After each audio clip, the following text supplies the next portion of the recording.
Iruñeko alde zarretik. Zergatik tuterara, korrikaren hasierara, zer dela eta? Ekitaldi txukuna eta polita delako, korrikaren alde edo korrikan parte hartzeko, eta gainera ere arratsaldean libre genuenez eta lanera joan behar ez genuenez, eguraldi ederra administrazioa gutxi laguntzen du edo batzutan okerrera ez du bat ere laguntzen eta bai. Argetezatik euskarari laguntzeko eta hori. Jaia oso polita da, bai.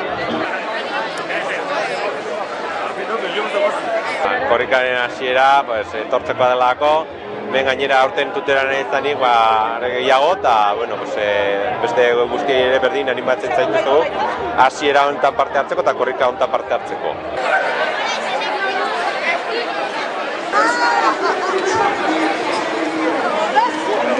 Zer dela eta, urtero,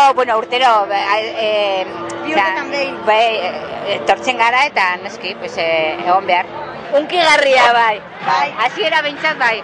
Hartuta astindu alperra.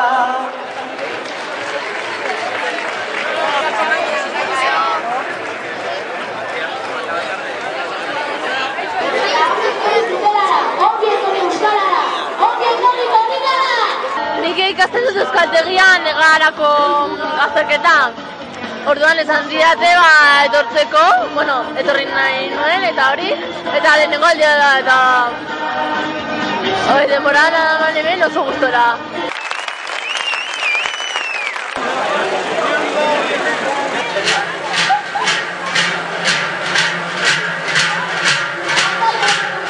Hombre, betikoa, gure hizkuntzaren alde eta gure herriaren alde.